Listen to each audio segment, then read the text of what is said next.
ठीक है, क्योंकि बोला जाता है ना कि थोड़ा सा भी मन में कभी आपने सोचा है कि नीट के प्रिपरेशन करना है, नीट का एग्जाम देना है, एक डॉक्टर बनना है, तो आप क्या कर सकते हो, एटलीस्ट वन टाइम तो आप ट्राई कर सकते हो।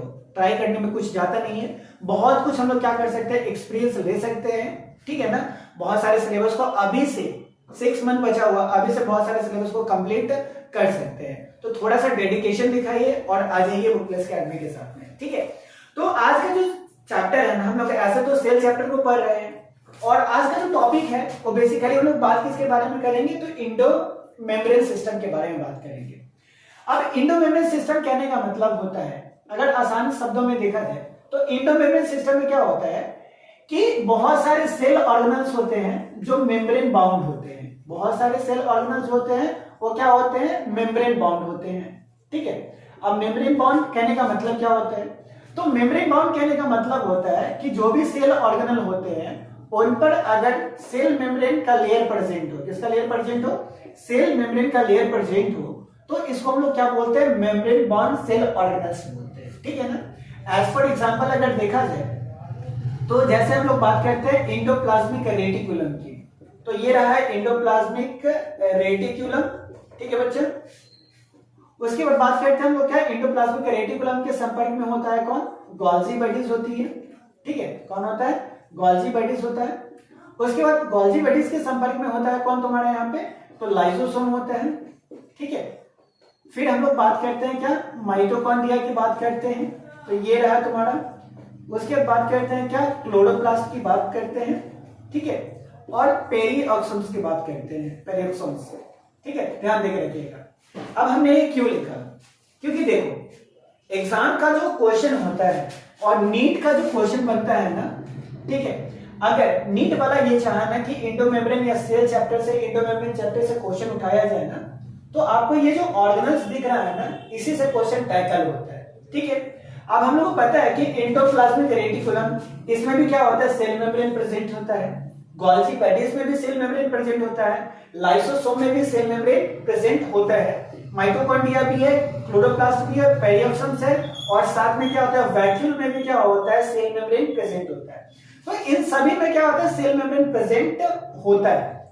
अब बात करके थोड़ा सा कि देखो एंडोप्लाज्मिक रेटिकुलम का जुड़ाव जो होता है ना, वो गोल्जी बॉडीज से होता है, गोल्जी बॉडीज का जुड़ाव जो होता है ना, वो क्या होता है, लाइसोसोम से होता है। अब कैसे होता है, सो बात करते हैं हम लोग यहाँ पे। अब देखा जाए तो सबसे पहले आप इसको उतार सकते हो, तो देख लो, ठीक है। अब देखो होता क्या है, सो तुम्हारा यहाँ पे देख, अब बात करते हैं सबसे पहले क्या, एंडोप्लाज्मिक रेटिकुलम का। तो हम लोग को पता है कि एंडोप्लाज्मिक रेटिकुलम में क्या होता है कि रफ एंडोप्लाज्मिक रेटिकुलम होता है, और ये रफ एंडोप्लाज्मिक रेटिकुलम के पास में क्या होता है, राइबोसोम होता है, ठीक है। और ये जो राइबोसोम होता है ना, इससे किसका फॉर्मेशन होता है, प्रोटीन का फॉर्मेशन होता है। ऐसा पढ़ते हैं कि रफ एंडोप्लाज्मिक रेटिकुलम के पास में क्या होता है, सॉरी एंडोप्लाज्मिक रेटिकुलम के पास में क्या होता है, रफ एंडोप्लाज्मिक रेटिकुलम होता है, रफ एंडोप्लाज्मिक रेटिकुलम होता है, ठीक है ना। रफ एंडोप्लाज्मिक रेटिकुलम के पास में क्या होता है, राइबोसोम होता है, और राइबोसोम किसका फॉर्मेशन करता है, तो प्रोटीन का फॉर्मेशन करता है, तो ये जानते हैं। अब हम लोग बात करते हैं कि ये जो है ना, गोल्जी बॉडीज से किस तरीके से कनेक्ट है, ठीक है। तो गोल्जी बॉडीज का कनेक्शन क्या होता है कि ये जो राइबोसोम का जो फॉर्मेशन हो रहा है, ये राइबोसोम का मॉडिफिकेशन करने का काम कौन करता है बच्चा, यहाँ पे गोल्जी बॉडीज करता है। यानी राइबोसोम जो होता है ना, जो यहाँ पे राइबोसोम दिख रहा है ना, जो प्रोटीन का फॉर्मेशन करता है, वो जो राइबोसोम होता है ना, गोल्जी बॉडी से निकलकर कहां पे जाता है, तुम्हारा एंडोप्लाज्मिक रेटिकुलम के पास में जाता है। यानी राइबोसोम को मैच्योर करने का काम किसके पास में होता है, तो गोल्जी बॉडीज के पास में होता है, ठीक है ना। और साथ में इसका जुड़ाव अगर लाइसोसोम से देखते हैं, तो लाइसोसोम का फॉर्मेशन जो होता है ना, गोल्जी बॉडी के थ्रू होता है, ठीक है। लाइसोसोम का फॉर्मेशन किसके थ्रू होता है, गोल्जी बॉडीज के थ्रू होता है। और गोल्जी बॉडीज जो होता है ना, वो मॉडिफिकेशन करता है, मैच्योर करता है, किसको, राइबोसोम को करता है। और गोल्जी बॉडीज से राइबोसोम निकल के कहां पे जाता है, एंडोप्लाज्मिक रेटिकुलम के पास में जाता है, और ये किसका फॉर्मेशन करता है, तो प्रोटीन का फॉर्मेशन करता है। तो देखो यहाँ पे प्रोटीन के फॉर्मेशन के लिए एंडोप्लाज्मिक रेटिकुलम किसके साथ में जुड़ा हुआ है, गोल्जी बॉडीज के साथ में जुड़ा हुआ है। लाइसोसोम के फॉर्मेशन के लिए लाइसोसोम किसके साथ में जुड़ा हुआ है, तो गोल्जी बॉडीज के साथ में जुड़ा हुआ है। तो जब दो या दो से अधिक, ठीक है, दो या दो से अधिक मेम्ब्रेन बाउंड सेल ऑर्गेनल्स एक साथ जुड़कर किसी एक फंक्शन को कंट्रोल करता है ना, किसी एक फंक्शन को करता है, तो वैसे सेल ऑर्गेनल्स को, वैसे मेम्ब्रेन बाउंड सेल ऑर्गेनल्स को हम लोग बोलते हैं क्या, इंडो मेम्ब्रेन सिस्टम बोलते हैं। क्या बोलेंगे यहाँ पे, इंडो मेम्ब्रेन सिस्टम बोलेंगे। क्या बोलेंगे बच्चा, इंडो मेम्ब्रेन सिस्टम। यानी दो या दो से अधिक, ठीक है ना, जो मेम्ब्रेन बाउंड सेल ऑर्गेनल्स होता है आपस में जुड़कर किसी एक फंक्शन को कंट्रोल करता है साथ में, तो इसको हम लोग क्या बोलते हैं, इंडो मेम्ब्रेन सिस्टम बोलते हैं। तो एंडोप्लाज्मिक रेटिकुलम याद रखिएगा, गोल्जी बॉडीज याद रखिएगा और लाइसोसोम, ये सब जो होता है ना पार्ट ऑफ किसका होता है, इंडो मेम्ब्रेन सिस्टम का पार्ट होता है। और यहां से पूछ देगा तुम्हारा, ऑप्शन दे देगा और नीट के एग्जाम में पूछ देगा कि बताओ इनमें से जो कौन होता है ना इंडो मेम्ब्रेन सिस्टम का पार्ट होता है कि नहीं होता है। तो याद करके रखना है, एंडोप्लाज्मिक रेटिकुलम, गोल्जी बॉडीज और लाइसोसोम जो होता है इंडो मेम्ब्रेन सिस्टम का पार्ट होता है। लेकिन बात करते हैं हम लोग क्या, माइटोकॉन्ड्रिया का, क्लोरोप्लास्ट का और पेरिऑक्सोम्स का, तो ये क्या होता है तुम्हारा यहाँ पे इंडो मेम्ब्रेन सिस्टम का पार्ट नहीं होता है, ठीक है ना। इंडो मेम्ब्रेन सिस्टम का पार्ट कौन कौन होगा तुम्हारा, इंडो मेम्ब्रेन सिस्टम, ठीक है ना।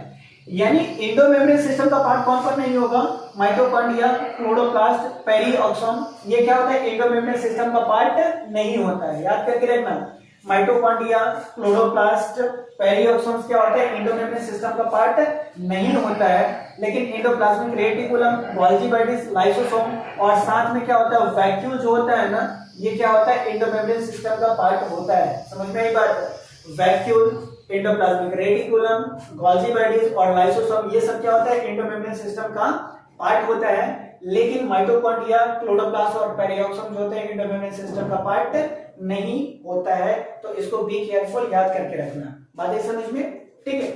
अब हम लोग नेक्स्ट स्टेप की बात करते हैं। प्रोसेस का अगर फोटो लेना हो, ठीक है, तो ले सकता है, लिख सकता है। आगे हम लोग नेक्स्ट में बात करते हैं। चलो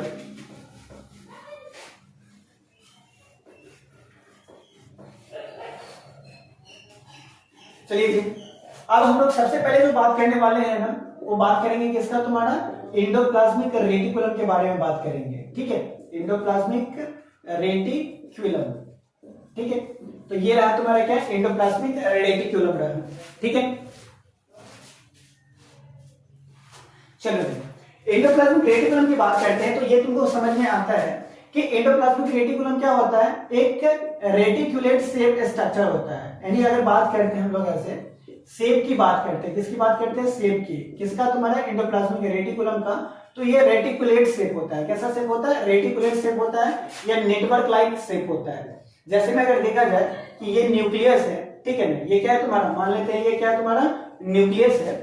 तो न्यूक्लियस के बगल में क्या होता है, इस तरीके से स्ट्रक्चर होता है। इस स्ट्रक्चर को हम लोग क्या बोलते हैं यहाँ पे, एंडोप्लाज्मिक रेटिकुलम बोलते हैं। क्या बोलेंगे, एंडोप्लाज्मिक रेटिकुलम बोलेंगे, ठीक है।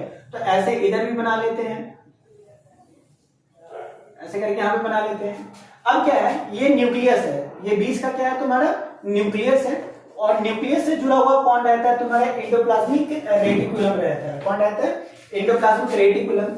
और एंडोप्लाज्मिक रेटिकुलम होता है ना, कुछ एंडोप्लाज्मिक रेटिकुलम पर देखा जाता है कि इस तरीके से डॉटेड स्ट्रक्चर होता है, ठीक है ना, ऐसे डॉट की तरह स्ट्रक्चर प्रेजेंट होता है एंडोप्लाज्मिक रेटिकुलम पर।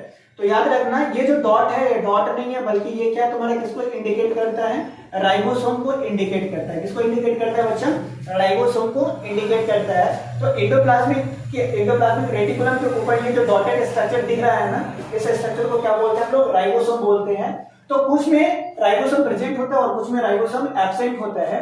तो एंडोप्लाज्मिक रेटिकुलम को जो है ना, राइबोसोम प्रेजेंट और राइबोसोम एब्सेंट के बेसिस पर इसको दो पार्ट में डिवाइड किया गया है। एक तो स्मूथ एंडोप्लाज्मिक रेटिकुलम, जिसमें क्या होता है कि राइबोसोम जो है ना एब्सेंट होता है, तो उसको हम लोग क्या बोलते हैं, स्मूथ एंडोप्लाज्मिक रेटिकुलम बोलते हैं।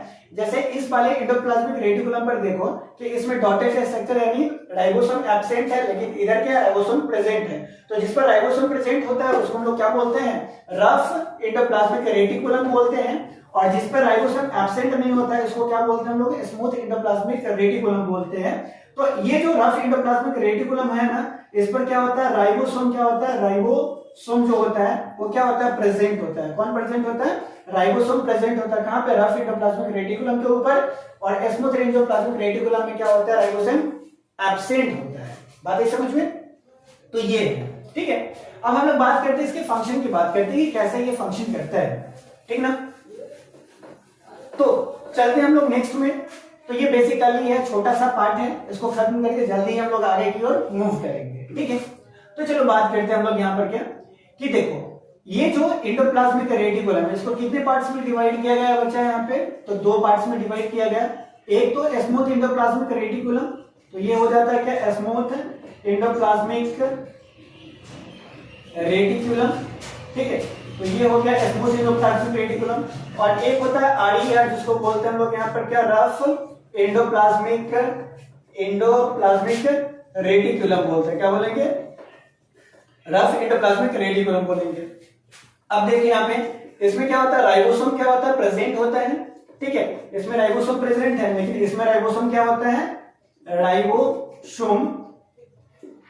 राइबोसोम इसमें जो होता है वो क्या होता है, एब्सेंट होता है, ठीक है। स्मूथ एंडोप्लाज्मिक रेटिकुलम में क्या होता है, राइबोसोम एब्सेंट होता है, और रफ एंडोप्लाज्मिक रेटिकुलम में क्या होता है, राइबोसोम प्रेजेंट होता है। अगर राइबोसोम प्रेजेंट होता है तो ये किसका फॉर्मेशन करता है, तो प्रोटीन का फॉर्मेशन करता है। तो हाँ भाई, प्रोटीन का फॉर्मेशन करेगा।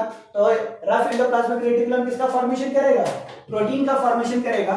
लेकिन जिसमें राइबोसोम प्रेजेंट ना हो, क्या वो प्रोटीन का फॉर्मेशन करेगा, तो वो प्रोटीन का फॉर्मेशन क्या करेगा, नहीं करेगा।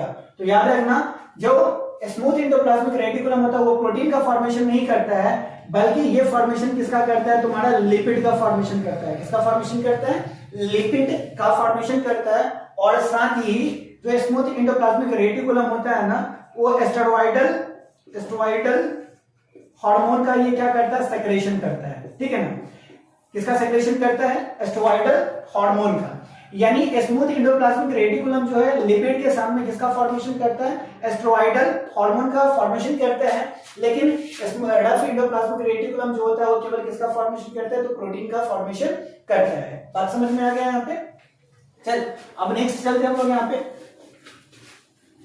ठीक है, क्योंकि हम लोग क्या करेंगे, फास्ट में अपने चैप्टर को एकदम जो जहां से क्वेश्चन बनता है उसी क्वेश्चन पर हम लोग क्या करेंगे, बात करेंगे। जहां से क्वेश्चन नहीं बनता उसके बारे में बात करना ही बेकार है, क्योंकि क्या है, नीट का एग्जाम है, और नीट के एग्जाम में वही अच्छा कर सकता है ना जिसको कंटेंट का पता हो, कंटेंट उसको याद हो, लेकिन वो कंटेंट याद हो ना जहां से वो ज्यादा टाइम से एग्जाम में क्वेश्चन पूछा जाता है, ठीक है।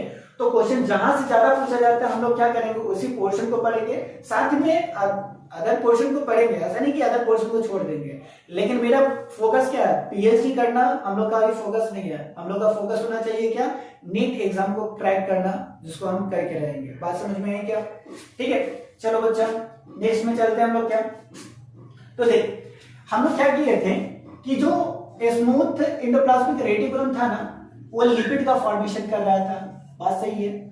और लिपिड के साथ में क्या कर रहा था, ये एक हार्मोन को फॉर्मेशन कर रहा था, जिसको बोलते हैं स्टेरॉइडल हार्मोन बोलते हैं। क्या बोलते हैं, स्टेरॉइडल हार्मोन बोलते हैं। अब देख स्टेरॉइडल हार्मोन जो होता है ना, ये डिफरेंट टाइप्स का होता है बॉडी में। जैसे भी अगर देखा जाए तो हम लोग देखते हैं कि ओवरी जो होता है ना, ओवरी क्या होता है, एक तरह का हार्मोन सेक्रेशन पार्ट होता है, ठीक है ना।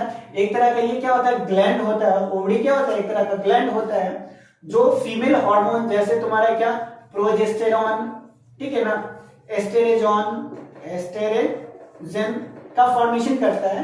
तो जो भी क्या होता है तुम्हारा स्टेरॉइडल हार्मोन की जो ब्रेकडाउन का काम करता है, और साथ में क्या होता है, रिप्रोडक्शन में पार्टिसिपेट करता है, ठीक है ना।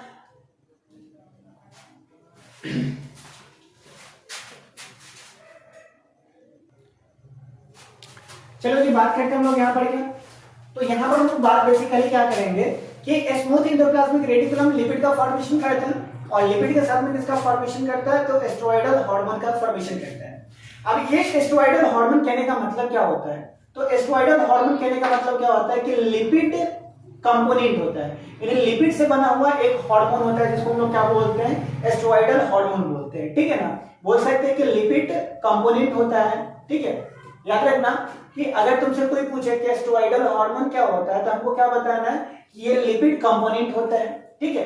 अब ये हार्मोन का फंक्शन क्या होता है, तो इस हार्मोन का फंक्शन अगर देखा जाए ना, तो बॉडी में क्या होता है, डिफरेंट फंक्शन होता है। जैसे में ये इम्यूनी सिस्टम में काम करता है, इम्यूनिटी में काम करता है, ठीक है ना। ये तुम्हारा रिप्रोडक्शन में काम करेगा, जैसे में तुम्हारा प्रोजेस्टेरॉन, एस्ट्रोजन, ये सब जो होता है। उसके बाद ये क्या होता है, मेटाबॉलिज्म में क्या करता है, फंक्शन करता है। मेटाबॉलिज्म कहने का मतलब क्या, कि फूड के डाइजेशन में ये हेल्प करेगा, ठीक है ना। तो स्टेरॉइडल हार्मोन क्या होता है, लिपिड कंपोनेंट होता है, लिपिड से बना हुआ हार्मोन होता है, जिसका बॉडी में होता है ना डिफरेंट फंक्शन होता है। जैसे इम्यूनिटी में काम करेगा, रिप्रोडक्शन में काम करेगा, मेटाबॉलिज्म में काम करेगा। तो ये डाइवर्स इसका फंक्शन होता है। तो याद रखना कि स्मूथ एंडोप्लाज्मिक रेटिकुलम किस तरह के हार्मोन का फॉर्मेशन करता है, तो स्टेरॉइडल हार्मोन का फॉर्मेशन करता है, ठीक है बच्चा, बात समझ में आ गया, ठीक है। तो ये पोर्शन क्या हो जाता है, तुम्हारा एंडोप्लाज्मिक रेटिकुलम का जो पोर्शन होता है वो खत्म हो जाता है। अब हम लोग बात करेंगे क्या, गोल्जी बॉडीज के बारे में बात करेंगे। किसके बारे में बात करेंगे बच्चा, यहाँ पे गोल्जी बॉडीज के बारे में बात करते हैं।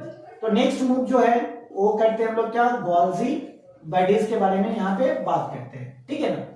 तो सबसे पहली बात देखते हैं हम लोग यहाँ पे कि गोल्जी बॉडीज का स्ट्रक्चर कैसा होता है। तो गोल्जी बॉडीज जो होता है ना, अगर इसका स्ट्रक्चर देखा जाए तो फ्लैट शेप में होता है। कैसा शेप में होता है इसका स्ट्रक्चर, फ्लैट शेप में होता है। कुछ इस तरीका से ओपनिंग होता है, एग्जिस्ट होता है। तो इस तरीका से जो स्ट्रक्चर होता है इसको बोलते हैं हम लोग क्या, गोल्जी बॉडीज का स्ट्रक्चर होता है। ये जो तुम्हारा फेस दिख रहा है ना, इसको हम लोग बोल सकते हैं क्या, सीज फेस बोल सकते हैं, ठीक है ना।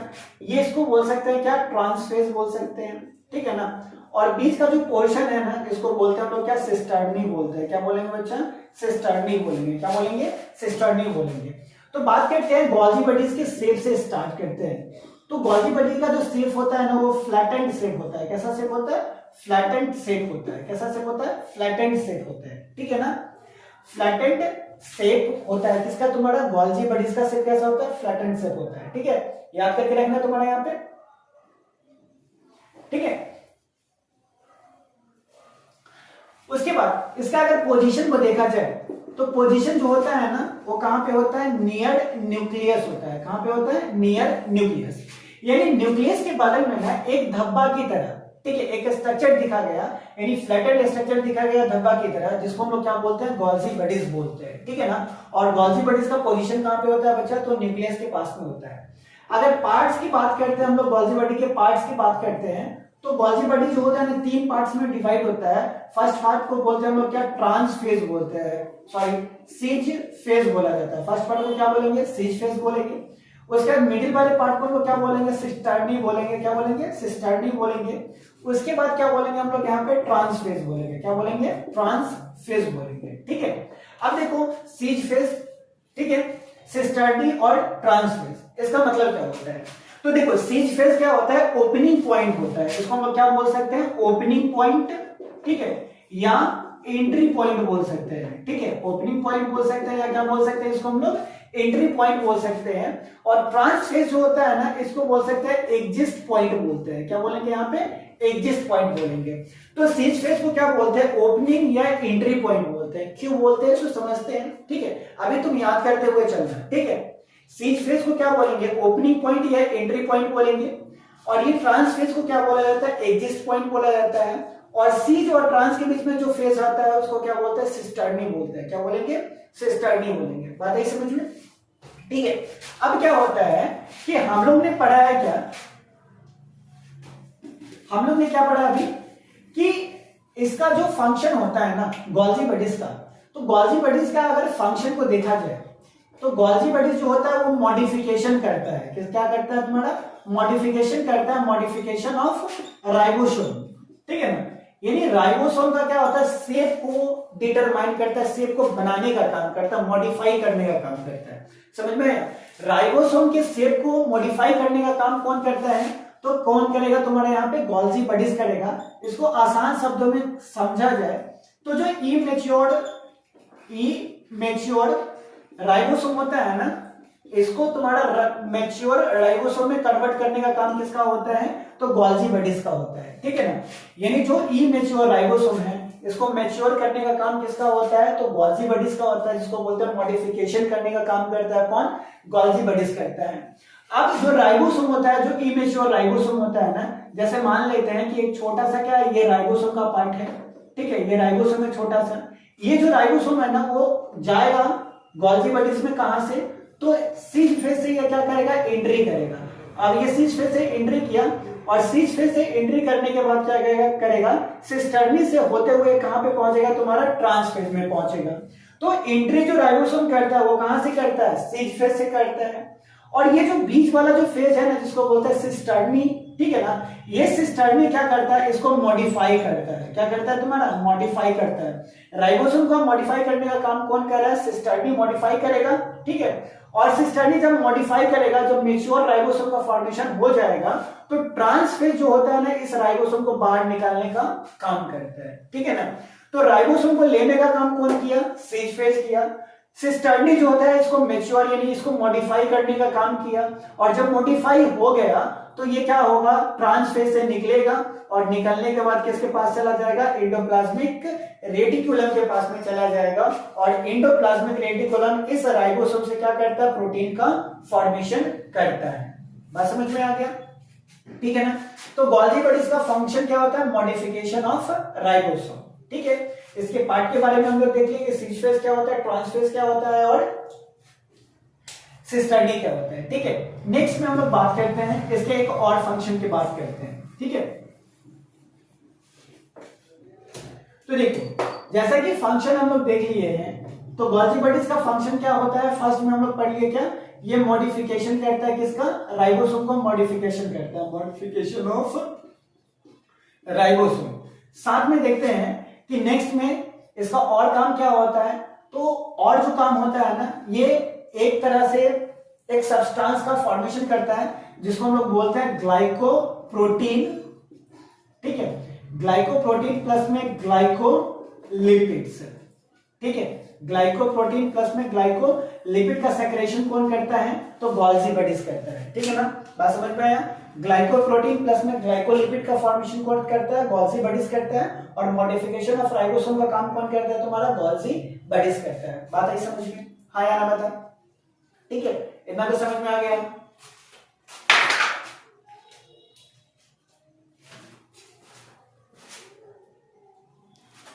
चलो, अब इसके बाद हम लोग अपने नेक्स्ट क्लास में बात करेंगे, लाइसोसोम के बारे में बात करेंगे, वैक्यूल्स के बारे में बात करेंगे, माइटोकॉन्ड्रिया के बारे में बात करेंगे।